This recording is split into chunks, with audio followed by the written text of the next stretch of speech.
L'argent ne peut jamais t'apporter la guérison. Il y a des maladies qui sont à caractère spirituel. Même si tu mets ton argent en jeu, même si tu voyages voir les spécialistes, le médecin soigne. Mais la guérison vient que de Dieu. Que l'argent ne te donne pas l'arrogance. Que peut-être les postes que tu assumes, le niveau de vie que tu as aujourd'hui, t'emmène dans la vie de l'orgueil. Dieu résiste aux orgueilleux et il fait grâce aux humbles. Regarde cet homme Ézéchias dans Ésaïe 38. C'est un roi, il avait tout. Oui. Il avait le médecin à sa possession. Il pouvait envoyer les gens consulter. Mais on a tout fait. Il n'a jamais reçu la guérison.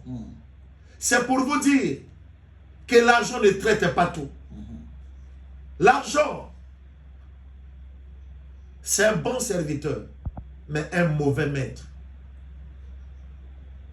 Laisse l'argent au niveau du serviteur, que ça puisse t'aider à te servir. Mais ne permets pas que l'argent soit le maître de ta vie. Le seul maître que nous devons se soumettre, l'adorer, le glorifier et l'élever, c'est le Seigneur Jésus. Aujourd'hui, l'argent a pris la place de Dieu dans la vie de beaucoup de gens, même dans la vie des serviteurs de Dieu. On ne se soucie plus des âmes du Seigneur.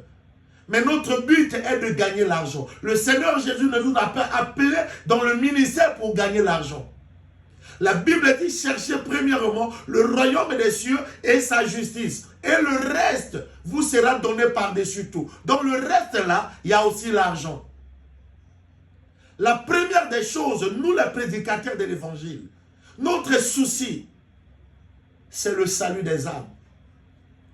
La raison pour laquelle, lorsque Jésus avait vu Pierre en train de pêcher les poissons, il a dit à Pierre, à partir d'aujourd'hui, tu ne seras plus pêcheur des poissons, mais tu seras pêcheur des hommes. Ça veut dire quoi? Parce que Pierre pêchait les poissons, il emmenait les poissons là où les poissons avaient la vie et il emmenait à la mort. Lorsque tu prends le poisson dans l'eau, tu emmènes le poisson dehors, tu l'as enlevé là où le poisson est en vie et tu emmènes le poisson là où le poisson va mourir.